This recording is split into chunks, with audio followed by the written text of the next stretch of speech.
이 세상에는 강한 사람이 있고 또 약한 사람이 있습니다. 나라도 강한 나라가 있고 약한 나라가 있습니다. 그런데 우리가 성경을 읽다가 보면 진짜 강한 것이 도대체 뭐냐 하는 혼동을 가지게 되어지는데, 명쾌하게 우리에게 고린도후서 12장 10절은 이렇게 대답을 줍니다. 그러므로 내가 그리스도를 위하여 약한 것들과 능욕과 궁핍과 박해와 곤고를 기뻐하노니 이는 내가 약한 그때에 강함이라. 이렇게 말씀을 합니다. 바울이 무엇이라고 말하냐? 약한 것이 실제로 강한 것이다. 그렇게 말을 합니다. 여러분, 스가랴 9장 1절을 보게 되어지면 9장의 표제가 된다고 말씀을 드릴 수 있는데, 여기 보면 여호와의 말씀이 하드락 땅에 내리며 다메섹에 머물리니 사람들과 이스라엘 모든 지파의 눈이 여호와를 우러러 봄이니라 그랬습니다. 여기 보면 하드락 땅이라고 하는 땅이 나옵니다. 이 본문의 하드락이라고 하는 이름은 성경 다른 곳에 찾아봐도 없습니다. 어떠한 문헌에도 없어요. 그런데 학자들은 시리아에 있는 어느 한 지역이라고 말을 합니다마는 어디에 있다고 정확한 위치를 가르쳐주는 어떠한 문헌도 발견되지 않습니다. 그런데 종교개혁 지도자는 이 하드락 땅이라고 하는 하드락을 스가랴 선지자가 만들어낸 상징적 언어다. 그렇게 설명을 했습니다. 하드라고 하는 말은 강하다라는 뜻을 가지고 있고, 락은 약한 그런 뜻을 갖고 있는데, 그러니까 하드락이라고 하는 말 그 안에 강함과 약함이 공존된다는 거죠.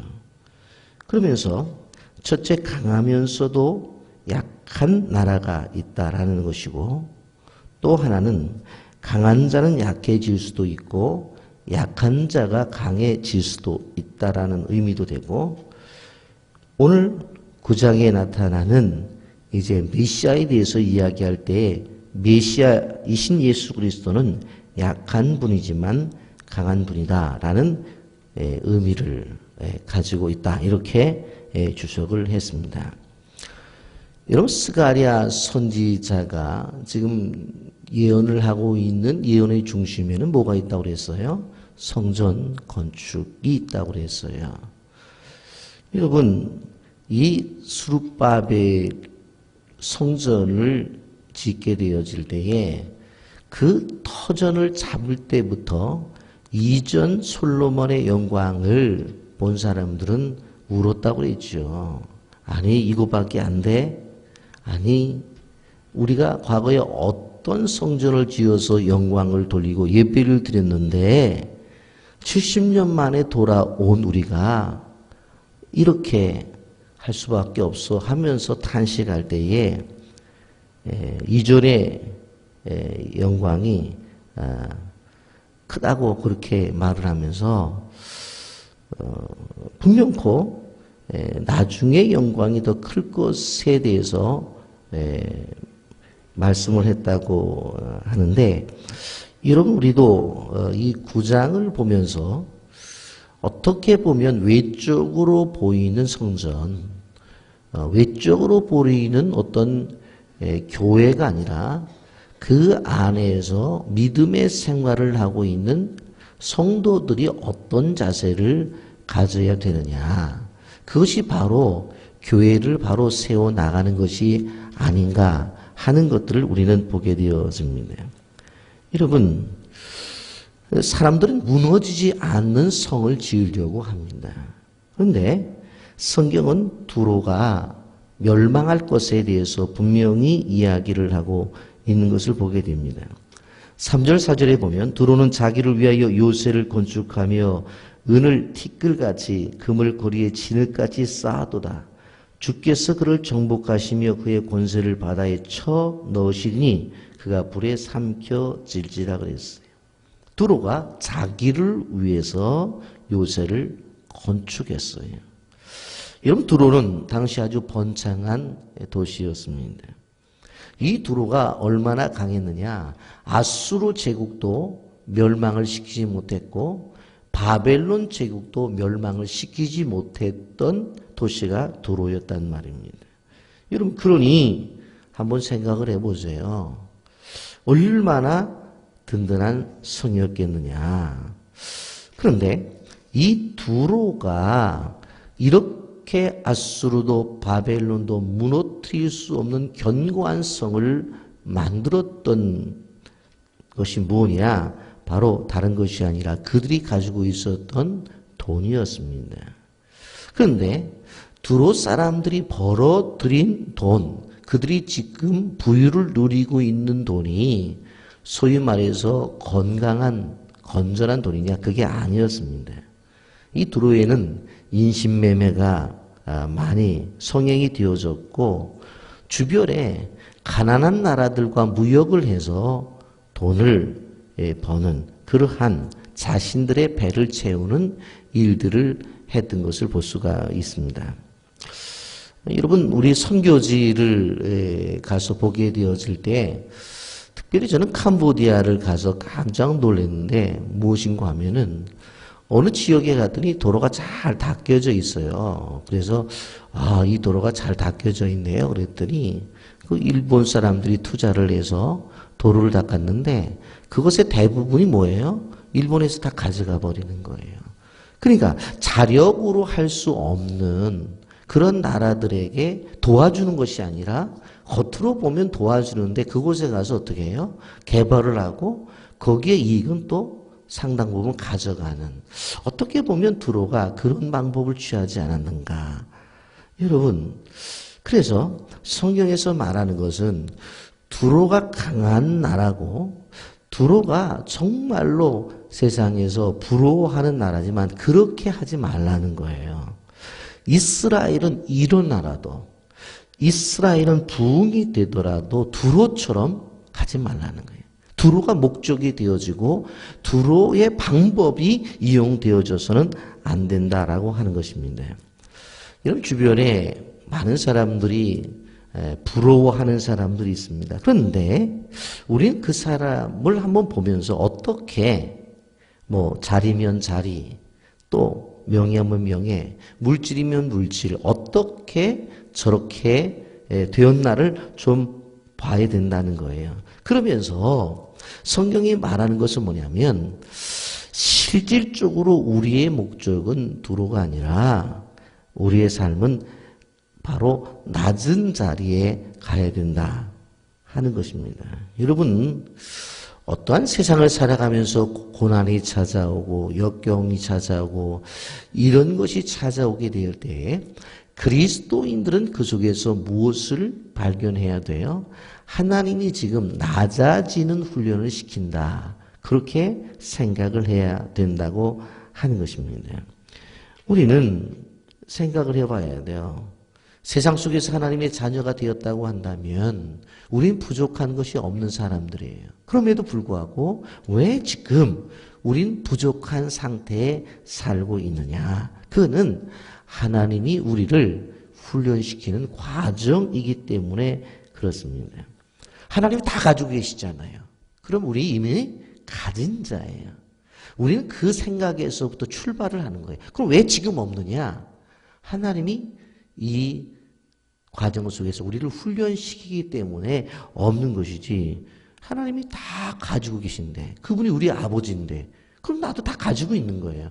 근데 현실은 그렇지 않다고 우리는 고백을 하잖아요. 맞아요. 그 왜 그래요? 하나님은 우리 인생을 통해서 바로 훈련을 시키려고 하는 것입니다. 여러분, 스가랴서 8장 23절에 보면 이런 말씀이 있습니다. 만군의 여호와가 이같이 말하노라. 그날에는 말이 다른 이방 백성의 10명이 유다 사람 하나의 옷을 잡을 것이라.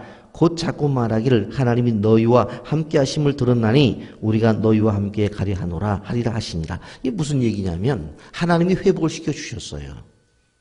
하나님이 은혜를 주셨다고. 그래서 하나님이 축복을 받는 것을 보니까 이방 사람 10명이 유다 사람 한 사람을 찾아와서 옷자락을 붙잡는 거예요. 야, 우리가 봤더니 너희가 하나님이 함께 하시는구나. 하나님이 축복을 주시는구나. 우리도 함께 가자. 그 얘기예요. 얼마나 통쾌한 일입니까? 그전에는 거들떠보지도 않았어요. 성전이 지어지기 전에는 뭐 저게 돼? 말도 안 되는 소리지. 우리가 방해하는데 저게 될 거야? 하면서 사마리아 사람들도 콧방귀를 꼈다고요. 그랬는데 나중에 된단 말이에요. 그러니까 이방 사람들이 와가지고 이방 백성 10명이 유다 사람 하나의 옷자락을 붙잡았다 그래요. 야, 너희가 믿는 하나님이 정말 살아계시는구나. 우리도 어떻게 그래 받을 수 없냐 하면서 와서 사정했다는 이야기예요. 근데 하나님은 이때 조심하라는 거예요. 하나님이 어느 상황이 되어져서 우리를 올려주실 때에 세상의 사람들도 우리를 높이 볼 때가 있다라고 하는 거예요. 그전에는 무시했어요. 그전에는 멸시를 했는데 하나님이 은혜를 주시니까 이방 사람 10명이 와서 우리 한 사람을 붙잡고 어떻게 그런 은혜를 받았냐. 우리는 받으니까 그 하나님의 축복을 같이 받자는 거예요. 그때 어떻게 해야 돼요? 우리는 낮아져야 된다는 거예요. 이제 알았냐? 그렇게 하면 안 된다는 거예요. 이전에 우리 얼마나 멸시했는데 니들도 당해봐라? 그러면 안 된다는 거예요. 그런 상황 속에서 우리는 낮아져야 된다는 거예요. 여러분, 우리가 기억해야 될 것은 무엇인가 하면 하나님은 우리를 높여주시면 우리는 그 가운데서 낮아지는 것, 이게 거룩한 순환이라고 볼 수가 있어요. 세상의 사람들의 문제가 뭐냐면 조금 높아지면 교만해요. 내가 그래도 이 자리인데, 내가 이 자리까지 올라오는데 얼마나 수고하고 노력하고 애썼는 줄 알아? 이러면 안 되는 거예요. 하나님은 끊임없이 하나님의 사람을 한 단계 높여주셔요. 그런데 그때 어떻게 되어지느냐? 내가 그때 낮아져야 돼요.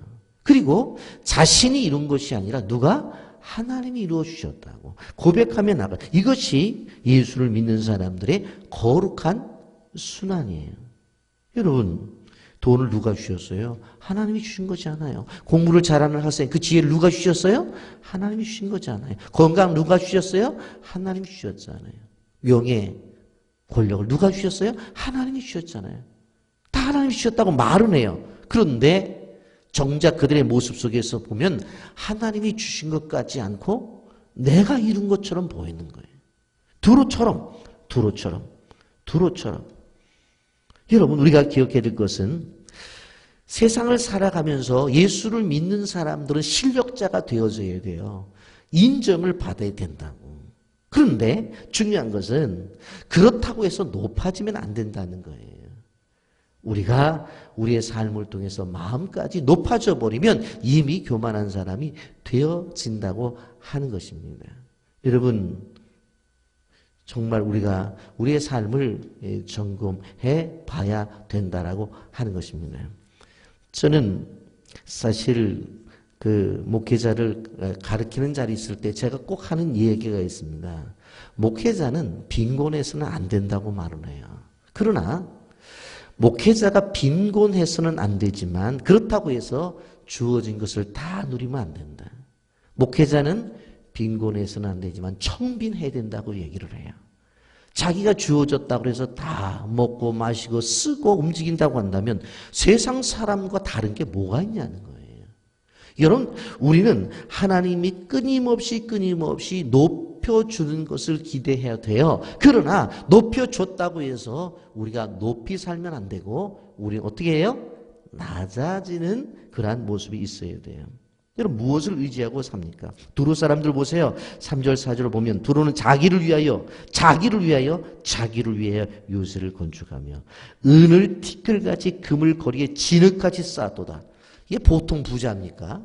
여러분, 은을 티끌처럼 훅 날아가면 티끌처럼, 그물 거리의 진흙처럼. 그런데 하나님이 어떻게 하신다고 했어요?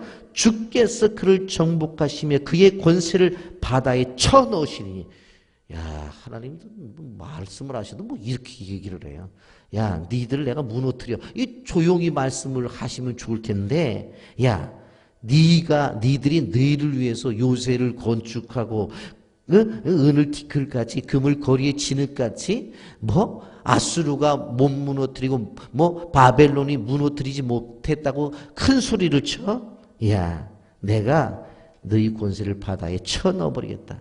불을 일으켜서 다 태워버리겠다. 아, 무서우세요. 교만한 자의 모습이에요. 하나님 어떻게 하시겠느냐 하는 것입니다. 여러분, 우리는 이 본문을 보면서 생각을 해봐야 돼요.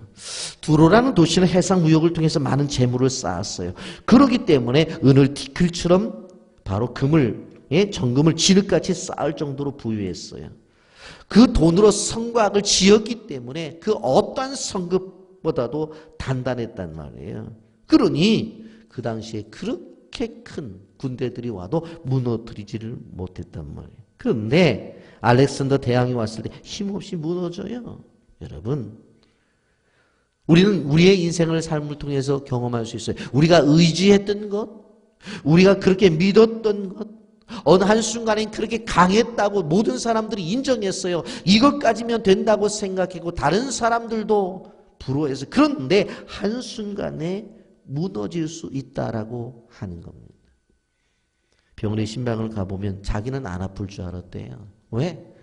늘 건강 체크해서 좋은 음식 먹었죠. 건강식품 먹었죠. 운동했죠. 한 달 전만 해도 전혀 이상이 없었대. 그런데 한 달 후에 덜커덕 병원에 입원했어요. 어떤 경우는 암이래요. 여러분, 세상의 것 자랑하고 세상의 것 의지하지 마세요. 수많은 부자들이 한순간에 무너져가지고 정말 어렵게 사는 사람들을 우리 주변에 볼 수 있어요. 재물 훅 부르면 날아가는 거예요. 이게 하나님이 하시는 거예요. 교만의 실체를 깨달아 알아야 되는 거예요. 여러분, 돈이 있다가도 없어지고 건강도 한순간에 무너져 버려요. 여러분, 우리가 살아가면서 이런 것들이 믿을 만한 것들이 안 되는데 이런 것들을 믿어요. 물질만도 마찬가지입니다. 분들이 그런 얘기를 해요. 아유, 힘들다고 어렵다고. 그런데 항상 우리가 생각해 봐야 되는 것은 뭐냐면 내 시각으로 보는 것이 아니라 하나님의 시각으로 모든 걸 봐야 돼요. 그달에 하나님께서 나에게 주신 물질은 내 삶에 있어서 충분한 그러한 물질을 주셨다는 믿음을 갖고 살아가야 돼요. 그러면 물질이 허비가 되어지질 않아요. 그 물질 갖고도 충분히 하나님을 섬기며 이웃에게 나누면서 살아갈 수가 있는 거예요. 그런데 주어진 물질, 남편이 월급을 타왔든지 사업을 해서 물질이 들어왔든지 그걸 보고 지난달에는 그래도 살았는데 이번 달 이거 갖고 어떻게 살지 그래요. 이것 갖고 어떻게 살지. 뭘 바라보고 있는 거예요? 돈을 바라보는 거예요. 이것 갖고 어떻게 살지가 아니라 그 돈을 놔두고 누구를 바라봐야 돼요? 하나님을 바라봐야 돼요. 그러면 그 적은 것을 가지고 오히려 넉넉히 들어올 때보다도 그 적은 것을 가지고 내 삶을 어떻게 풍요롭게 만드시는 그 하나님을 경험해야 된다고요. 초점이 하나님에게 있지 않고 초점이 뭐에 있어요? 물질에게 있는 거예요. 그렇기 때문에 풍요로운 삶을 살지 못하는 거예요. 지난달에는 그래도 얼마나 있어서 어떻게 살았는데 이번 달 이것 갖고 어떻게 살지? 뭘 바라보고 있어요? 돈을 바라보는 거예요. 하나님을 원치 않으세요. 아무것도 없더라도 떡 5덩어리에 물고기 2마리로 5,000명을 먹이고 12광주리를 남기는 그 기적을 믿는다고 한다면 아무리 적더라도 이것은 오병이어다. 나만 먹는 것이 아니라 5,000명을 먹이고도 12광주리가 남는 기적을 하나님은 만들 수 있다 없다? 있다. 그걸 보라는 거예요. 여러분, 스가랴 선지자를 통해서 하나님이 끊임없이 보여주시는 것이 무엇인가 하면 하나님을 바라보라는 거예요. 하나님을. 왜 너희들은 두로를 바라보면서 야 저봐 아수르도 못 무너뜨렸어, 바벨론도 못 무너뜨렸어, 저 나라를 봐봐, 저 나라, 야 기가 막히잖아. 은을 티끌같이 금을 거리에 진흙같이 쌓아뒀잖아. 저 나라가 무너질까? 안 무너질 거야. 그런데 주님이 뭐라고 말해요? 그 권세 내가 바다에 쳐넣겠다, 태워버리겠다, 끝나는 거예요. 여러분, 그러면서 하나님의 나라가 정말 그런가 하는 걸 보여주는 것이 9절과 10절입니다. 시온에 따라 크게 기뻐할지다, 예루살렘에 따라 즐거이 부를지어다. 보라, 내 왕이 내게 임하시나니. 왕이매요. 그런데 그는 공의로우시며 구원을 베푸시며 겸손하여서 나귀를 타시나니. 나귀의 작은 것 곧 나귀 새끼니라. 왕이 오는데 뭘 타요? 말을 타지 않고 나귀를 타요. 이게 누구예요? 예수 그리스도예요. 예수 그리스도는 아주 조용하게 오세요. 아주 작게 오세요. 그런데 그분의 오심 자체가 그렇게 조용하고 아주 작게 오시지만 그분이 한 행동을 보세요. 그 말구육간에 태어났어요. 자라나는 것도 가난한 집에 태어났어요. 그러나 그분이 공생에 들어가서 사역을 할 때 보세요. 가서 말씀을 가르치잖아요. 그 사람은 안진뱅이를 일으키고 눈먼 자를 뜨게 했어요. 말씀의 진리를 통해서 많은 사람들이 하나님 나라를 바라보게 하셨다고. 그리고 마지막에 십자가에 죽으시면서 모든 백성들에게 구원을 주셨다는 말씀입니다. 여러분, 그 얘기를 하고 있는 거예요. 여러분, 우리는 겉으로 보는 어떤 큰 것이 큰 일을 이뤄내는 것이 아니라는 거예요. 저는 이런 교회가 되기를 바라요. 우리 빛의 교회는 여기저기서 나는 돈 좀 있다, 나는 직위가 이거다, 내가 가진 것이 뭐다, 그러니까 내가 뭘 할 수 있다, 그런 소리가 아니라 오직 뭐예요? 하나님만 바라보는. 내가 부족해요, 연약해요, 가진 것 없어요. 그럼에도 불구하고 하나님만을 바라보는, 그래서 하나님께서 나를 통해서 역사하시는, 내 삶의 연장이 하나님의 활동의 무대이고, 하나님께서 내 인생에 하나님께서 일하시는 일터고, 하나님께서 움직이시는 운동장이 됐으면 좋겠어요. 왜? 지난달에는 좀 돈 좀 있었는데 이번 달에 왜 이것밖에 안 주시지? 이것 갖고 어떻게 살라고? 그 순간에 누구 바라보라는 뜻이에요? 하나님 바라보는 뜻이에요. 여러분, 죄송합니다마는 저도 이런 영적 싸움 속에 있어요. 교회 건축하면서 재정 많이 필요하잖아요. 재정부에서 통계가 들어왔을 때에 한 주간의 헌금을 보면서 이것 갖고 어떻게 버텨내지? 그런 생각을 해요. 저도 목사이기 때문에. 그런데 그건 누굴 바라보라는 거예요? 하나님 바라보라는 거예요. 하나님 바라보라. 지금까지 견뎌왔잖아요. 지금까지 이겨왔잖아요. 누구를 바라보는 교회이기 때문에? 하나님을 바라보는 교회이기 때문에. 아멘입니까? 그러면서 여기에서 아주 중요한 한 가지를 이야기합니다. 10절 다 같이 함께 읽어볼까요? 시작. 내가 에브라임이 병거와 예루살렘이 말을 끊겠고 전쟁하는 활도 끊으리니 그가 이방 사람에게 화평을 전할 것이요 그의 통치는 바다에서 바다에까지 이르고 유브라데 강에서 땅끝까지 이르리라. 이게 뭘 말합니까? 연약해도 부족해도 오히려 에브라임의 병거 예루살렘의 말은 끊어지고 전쟁하는 활도 끊어지는데 그렇게 어린 나귀를 타고 이 땅에 오신 그분은 어떻게 된다고 그랬어요? 화평을 전하는데 그분의 통치는 바다에서 바다에까지 이르고 유브라다 강에서 땅끝까지 이르라. 여러분, 바다 끝이 뭐예요? 지구 한 바퀴 도는 거예요. 땅에서부터 땅끝 한 바퀴 도는 거예요. 그게 뭡니까? 선교를 말하는 거예요. 복음 전도를 말하는 거예요.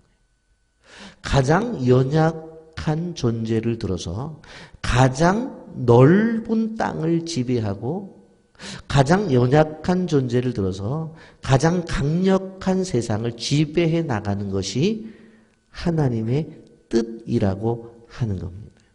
여러분, 너무나 중요한 내용들이기 때문에 내일 9절부터 또 제가 9장 말씀을 좀 나누겠습니다만은 기억해야 될 것은 큰 교회가 선교하는 줄 아세요?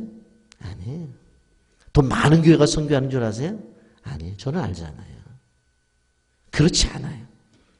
하나님께서 우리에게 주신 것들을 꼭 기억하셔야 돼요.